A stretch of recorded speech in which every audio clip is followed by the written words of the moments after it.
As the Oxford Dictionary defines, to be perfect is to have something that is necessary, complete, and without fault or weaknesses. It is the act of taking something to its very highest level with no room left for improvement. And yet, in reality, perfection is rarely something you can attain and hold on to. More often, it is a glimpse of a single moment before it slips through your fingers. This video essay isn't an attempt to wax poetic about attaining perfection in every corner of life. I'm not here to preach about the gospels of the Emperor's children from the Horus Heresy. Though, buckle up your seatbelt, there will be a lot more references from Warhammer 30k. No, I want to explore this from the point of creating something. Pick an art form: writing, painting, cinematography, sculpting. As a beginner, you have your masters, the one you look up to, the one you ponder over as you hold your brush, telling yourself that one day you'll make it like that. You'll make work that looks like them. I was no different. I grew up building Gunpla. My mother bought me my very first kit when I was 7 or 8 years old. I still remember it. It's the Gundam Aerial entry grade, around 1/44 scale, around there, the equivalent of high grade, but without the decals and etc. And that little box of plastic sparked a joy that has followed me ever since. I remember going down the local Gunpla shop, buying those overpriced Japanese magazines, flipping through them just to see what the masters could conjure up with the same amount of plastic molds within the box I could buy off the shelf. Of course, anything I built back then couldn't hold a candle to those picturesque photos. Even now, I'm far from that level. It pushed me towards something greater. Instead of using scissors, well, don't judge me on that, I saved up for proper pliers, side cutters, nippers. I was obsessed with Gundam info. Pretty sure that the site no longer exists. It was a very old YouTube channel. But that's where I got all my news, all to save up for the kits I would buy in the future. And mind you, imported Japanese toys were not cheap back in the days. Not with Thailand's import tax, and certainly not with Toys R Us's markup pricing. From there, I learned about panel lining. I bought markers, then water slides, decals, dry transfer from Verka to RG kits to master grades. I built them all. One minor thing I like to boast about is that I bought the day one launch of that infamous ARC 78 RG back in the day around 2010. It was horrible. So buy the Mark II. Don't buy the original one, even if it's on sale. To me, perfection was simply this: to get the kit as close to the box art as humanly possible. I started fussing over the white marks, the stress mark when you cut the pieces out from the runner, taking an X-Acto knife to shave off the leftover nubs. Then came the sandpapers, and finally the glass files. And one day, to me at least, I did it. A Gunpla that looked exactly like the side box. To me, at least, I did it. A Gunpla that looked exactly like the side of the box, panel lining and all. There I use a modern term here. I have peaked. And then I stopped. That cheesy quote, it was never about the destination, it was more about the journey or whatever the bullshit goes, is so worn out yet so painfully accurate here, because my journey was over. And do forgive me for another Warhammer analogy here, but I'm about to make comparisons between the end of Siege of Terra with my Gunpla journey. It'll make sense in a bit, but picture it. Reinforcement finally tear through the warp. A full legion of Guilliman's 120,000 Blueberry Marine strong finally arrived to find the war already won. Except Terra lies in ruins. The Emperors cling on the golden throne for his dear life. Billions has perished. A victory, yes, and yet it does not feel like one. That was me, standing over a finished kit.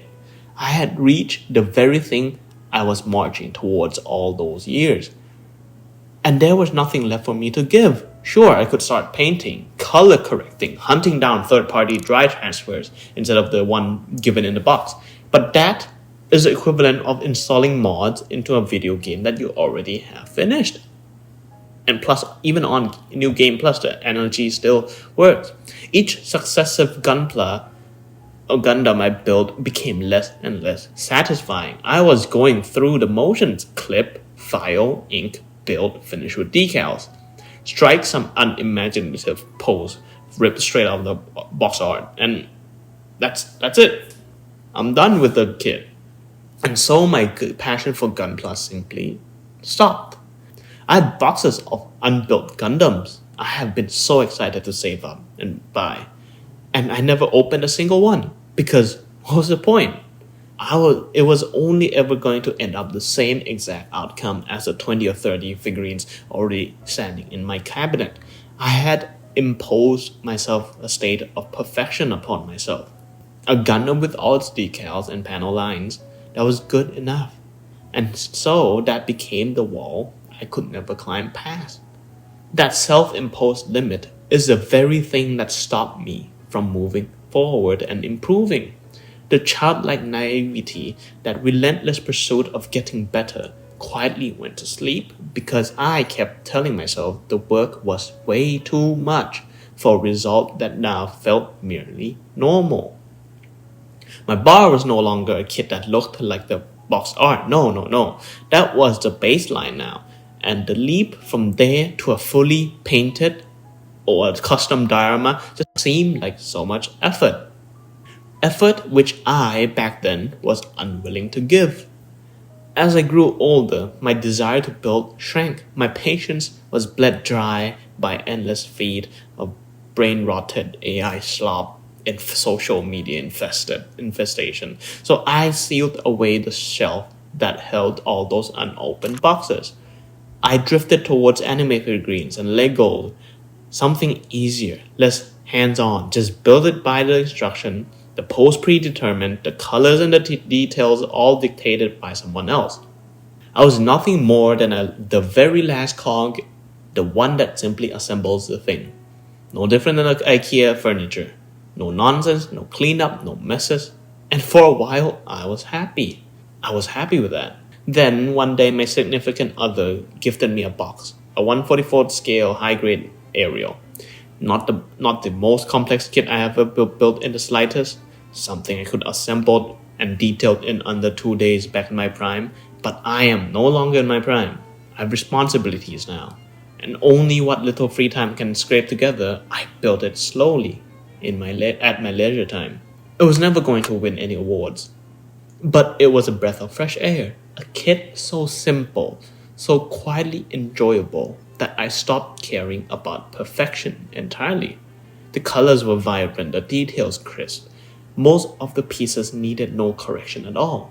All the white marks are hidden. The work of making it look like a box was no longer this looming, week-long ordeal of cutting and meticulously filing. It was just fun, the way it used to be. So here's my message to anyone who's still watching and out there who's burnt out. Just take a break, especially if the thing that's burning you out is your hobby, because you want longevity out of it.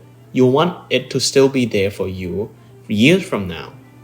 Wait a week before jumping back in. Months if you need them. Years even, like I did. Only in hindsight will you ever really see what caused the burnout in the first place. And no, you do not need to lower your standards. Far from it. The point is to understand why it started to feel like too much. Start slow. Find something easy, something mundane, something almost beneath you, and do it anyway. I know there are those who would say, if it isn't a painting worthy of a museum, why bother making it at all? Why create mediocrity? And to that I say, creation, self-expression, through any medium, is a fundamentally selfish endeavor.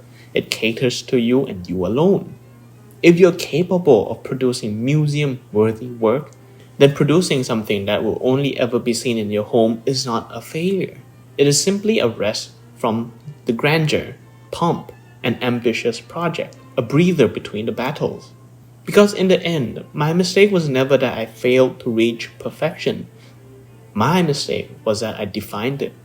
I took something that should have stayed a horizon, always ahead of me, always pulling me forward, and I drove a stake into the ground and called it perfect. And in doing so, I turned it into the floor. A floor which I never was able to climb back up from. I thought I needed a perfect grade to cure my slump, something complicated that I have never tried before, but turned out all I ever needed was a simple high grade to bring me back.